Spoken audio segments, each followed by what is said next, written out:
नमस्कार। सुनीता ट्यूटोरियल के YouTube channel में आपका स्वागत है।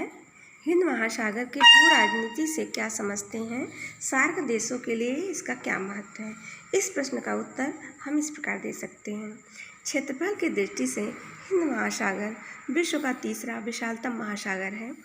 दुनिया के 5 महासागरों में यह सबसे जटिल है। इसकी स्थिति भूमध्य रेखा के दोनों ओर लगभग उष्णकटिबंध में है। इसके पश्चिम में अफ्रीका, उत्तर में एशिया, पूर्व में ऑस्ट्रेलिया तथा दक्षिण में दक्षिणी ध्रुव महासागर है। अब हम मैप देखते हैं। हिंद महासागर ये अफ्रीकी महाद्वीप से होते हुए ऑस्ट्रेलिया, इधर भारत, इसके पश्चिम में अफ्रीका, उत्तर में भारत, पूर्व में ऑस्ट्रेलिया, दक्षिण में दक्षिणी ध्रुव महासागर, यहाँ अंटार्कटिका महाद्वीप है। ये मध्य में भूमध्य रेखा यही है, ठीक है।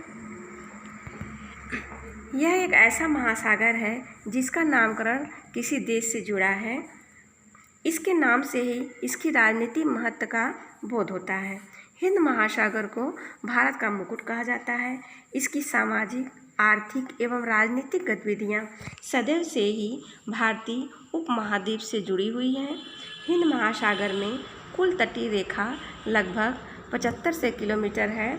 इसके तट रेखा का 12.5% है। इसके तट पर वैसे 45 से अधिक देश स्थित है। आकृति की दृष्टि में ऑस्ट्रेलिया के बाद दूसरा स्थान है। इसके तटीय देशों में कुल जनसंख्या का 33% जनसंख्या निवास करती है। भारत सभ्यता के प्रारंभ से ही संपन्न और शक्तिशाली देश रहा है। अतः औपनिवेशकारी शासकों ने इस पर प्रभुत्व का प्रयास किया और इसके लिए हिंद महासागर का राजनीतिकरण एवं सैन्यकरण आवश्यक समझा। अन्य कई कारणों से भी हिंद महासागर की भू राजनीति भारत के साथ जुड़ी है। भारत का आर्थिक क्षेत्र हिंद महासागर में 24 लाख वर्ग किलोमीटर तक विस्तृत है, जिसका आर्थिक दोहन हिंद महासागर की शांति एवं स्थिरता पर निर्भर करता है। दूसरा, हिंद महासागर में भारत के करीब 1100 द्वीप हैं। इसके सुरक्षा एवं विकास का संबंध हिंद महासागर से है। तीसरा, हिंद महासागर में अनेक छोटे छोटे देश हैं जिनकी सुरक्षा में प्रत्यक्ष या अप्रत्यक्ष रूप से भारत अपना योगदान देता है। चौथा, सार्क देशों की सुरक्षा के दृष्टिकोण से भी भारत अपनी महत्वपूर्ण भूमिका निभा सकता है। पाँचवा, भारत का 65% से अधिक पेट्रोलियम एवं खनिज तेल हिंद महासागर के समुद्री क्षेत्र से प्राप्त होता है, जो इसके शांति और सुरक्षा से ही संभव हो सकता है। छठा, भारत का 98% व्यापार हिंद महासागर के मार्ग से होता है। अतः स्पष्ट है कि हिंद महासागर से संबंधित कोई भी पूरा सामरिक नीति भारत की सहभागिता के बिना संभव नहीं हो सकती है। हिंद महासागर के भू राजनीतिक महत्व में वृद्धि के कारण अब हम उन कारणों को यहाँ देखेंगे जिनके कारण विश्व के देशों में हिंद महासागर का महत्व निरंतर बढ़ता जा रहा है। पहला, हिंद महासागर समुद्री ऊर्जा का अथाह स्रोत है। हिंद महासागर के उत्तरी भाग से भूमध्य रेखा गुजरती है। यहाँ सौर विकिरण का सर्वाधिक भाग प्राप्त होता है। इससे सागरीय क्षेत्र में वृत्ताकार भौरें उत्पन्न होती है। इससे ऊर्जा प्राप्त की जा सकती है। इसके अतिरिक्त ऊर्जा का स्रोत सागरीय लहरें भी हैं। सागरीय तेज लहरों से विद्युत प्राप्त की जा सकती है। लवणता में मिलने वाले अंतर से भी ऊर्जा प्राप्त होती है। हिंद महासागर के उत्तरी भाग में जहाँ नदियाँ स्वच्छ पानी गिराती हैं, ऐसी ऊर्जा के क्षेत्र हैं। तीसरा, हिंद महासागर खनिज एवं शक्ति संसाधनों का भंडार है। हिंद महासागर में पेट्रोलियम, कोयला, प्राकृतिक गैस, लोहा, फास्फोरस, प्लूटोनियम, टिटेनियम आदि मिलने की संभावनाएं हैं, जिसके कारण तटवर्ती देशों में उसकी ओर रुझान है। तीसरा, हिंद महासागर के चतुर्दिक तटवर्ती देशों में अनेक महत्वपूर्ण उष्णकटिबंधीय कृषि उत्पादन मिलते हैं। इन देशों में पूंजी और तकनीकी सहयोग का अभाव देखा गया है। इस प्रकार सहयोग के क्रम में राजनीतिक प्रभाव बढ़ाया जा सकता है। इसके लिए हिंद महासागर पर प्रभाव बढ़ाया जा सकता है। चौथा, हिंद महासागर के कारण दक्षिणी एवं दक्षिणी पूर्वी एशिया में मानसूनी वर्षा होती है, जो यहाँ के जनजीवन एवं संस्कृति को पूर्णतया प्रभावित करती है। हिंद महासागर का अधिकांश क्षेत्र वर्ष भर परिवहन योग्य रहता है, क्योंकि कहीं भी शीत के कारण वर्षादन नहीं होता है। छठा, हिंद महासागर की दक्षिणी सीमा अंटार्कटिका महाद्वीप के उत्तरी भाग में आइस शेल्फ है। इस शेल्फ के निचले भाग का जल गर्म रहता है, जिसके कारण यहाँ संपन्न जीव मंडल पाया जाता है। सातवां, हिंद महासागर की भौगोलिक स्थिति करीब करीब मध्यवर्ती है। इसके पूर्व और पश्चिम में दो अलग अलग संस्कृतियाँ पाई जाती हैं। आठवां, इसी महासागर के तटीय देशों में विश्व की करीब 33% जनसंख्या रहती है, जो इसके महत्व को स्पष्ट करती है। A.T. के महान के अनुसार हिंद महासागर भू राजनीतिक दृष्टि से सर्वाधिक महत्वपूर्ण महासागर है। अपने लेख क्या हिंद महासागर रूसी तालाब बनेगा लेख में लिखा है कि जो हिंद महासागर को नियंत्रित करता है एशिया पर अधिकार रखता है। यह महासागर 7 समुद्रों की कुंजी है।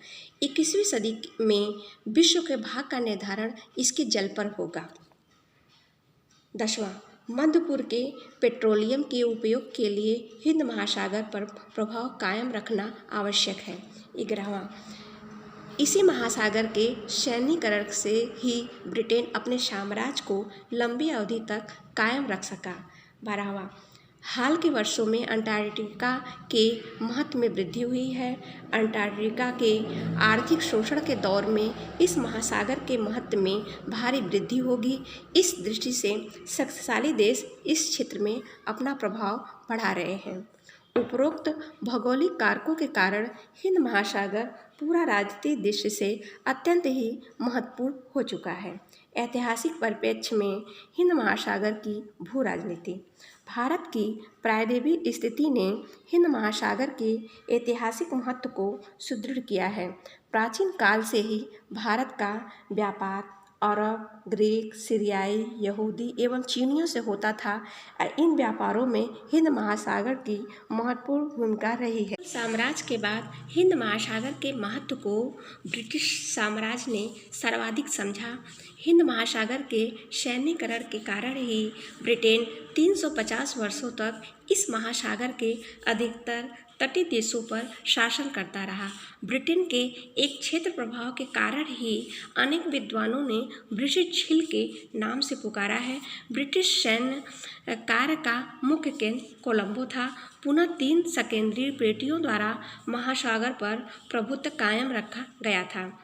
3 सकेंद्रीय पेटियों द्वारा समूचे महासागर पर प्रभाव रखा गया है, लेकिन इस क्षेत्र में स्वतंत्रता आंदोलन और मुख्य रूप से भारत की स्वतंत्रता के बाद ब्रिटिश आर्थिक हितों का पतन हो गया। परिणाम स्वरूप ब्रिटेन ने घोषित किया कि 1971 ईस्वी तक वह इस महासागर से अपनी सेना हटा लेगा। इससे सैन्य शून्यता का खतरा पैदा हो गया और अधिकतर शक्तिशाली देशों ने इसमें हस्तक्षेप किया। उसी परिप्रेक्ष्य में डियागो गार्सिया की भू राजनीतिक समस्या का अभ्युदय हुआ। डियागो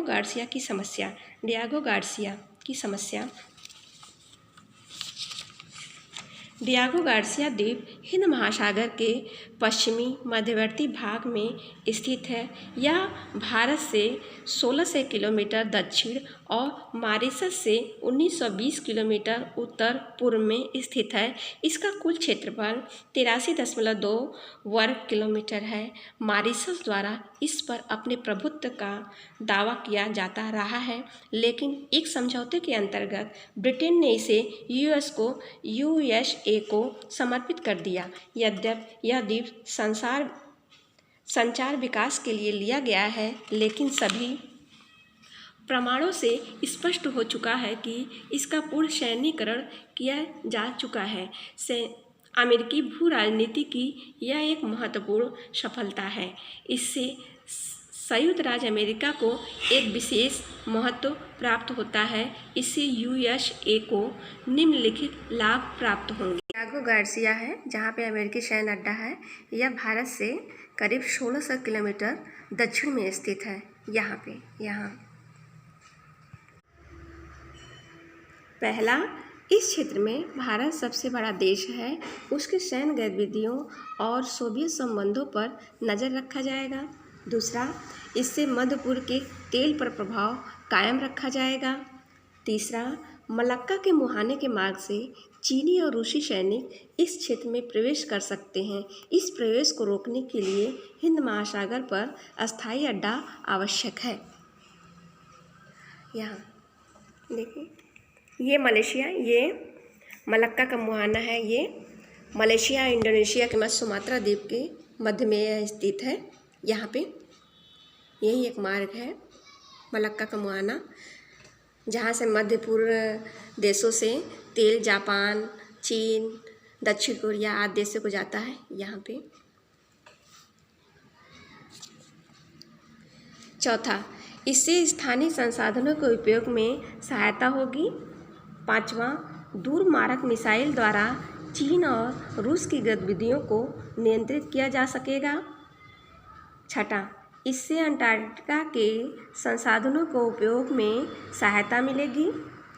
अमेरिका के स्थायी पदार्पण से इस महासागर के सैन्यकरण में गतिशीलता आई है।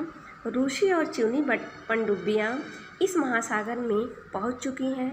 भारत ने भी पिछले कई वर्षों से अपने नौसैनिक क्षमता में वृद्धि की है, लेकिन इन सभी समस्याओं के कारण महासागरीय क्षेत्र में तनाव का विकास हुआ है।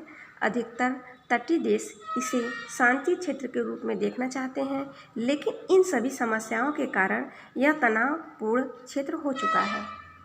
कि बढ़ती भू राजनीतिक अस्थिरता के कारण अनेक तटीय देश आपस में सहयोग के द्वारा शक्तिशाली देशों के प्रभाव को कम करना चाहते हैं। सार्क तथा भू राजनीति। हिंद महासागर के तटीय देशों द्वारा अनुभव किया जा रहा है कि आपसी सहयोग द्वारा ही बाहरी हस्तक्षेप को कम किया जा सकता है। इस दृष्टि से सार्क का गठन एक महत्वपूर्ण कदम है। अतः श्रीलंका और मालदीव को भारतीय सैन्य सहायता से स्पष्ट कर दिया है कि इस क्षेत्र की समस्या का समाधान इसी क्षेत्र के लोगों द्वारा किया जा सकता है। सार्क संगठन के देशों का संपूर्ण व्यापार इसी समुद्री मार्ग से होता है। अतः इसी मार्ग के संरक्षण के विकास के लिए यह संगठन मील का पत्थर साबित हो सकता है। गल्फ युद्ध के बाद की स्थितियाँ। गल्फ युद्ध के बाद इस महासागर का भू राजनीतिक परिस्थितियों में परिवर्तन हुआ है। गल्फ युद्ध के बाद निम्नलिखित परिवर्तन हुए हैं। इस प्रदेश में अमेरिकी पकड़ में वृद्धि हुई है। दूसरा, सोवियत संघ के विघटन के बाद रूस के प्रभाव में कमी आई है। तीसरा, भारत में नई आर्थिक नीति अपनाई गई है। इससे भारत अमेरिकी सहयोग की अधिक संभावना है। चौथा, भारत पर रूस का प्रभाव कम हुआ है। इस प्रदेश के छोटे देशों में यूएसए के प्रति विश्वास में वृद्धि हुई है। इस बदलती परिस्थिति में भारत और अमेरिका के बीच सहयोग की संभावना बढ़ी है। भारत और अमेरिकी नौसैनिकों के द्वारा इसी दृष्टिकोण को मजबूत किया गया है। इसके तटवर्ती देशों को अनुभव हो गया है कि इस क्षेत्र में ये दो बड़े देश तनाव की स्थिति में नहीं है।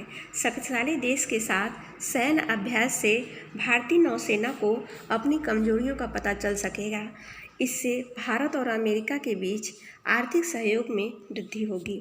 यद्यपि वर्तमान समय में यह क्षेत्र पर्याप्त तनावग्रस्त नहीं है, लेकिन यह भविष्य की प्रवृत्ति का द्योतक नहीं है। अमेरिकी उपस्थिति के कारण बड़े देशों की प्रतिस्पर्धा का भय कायम है।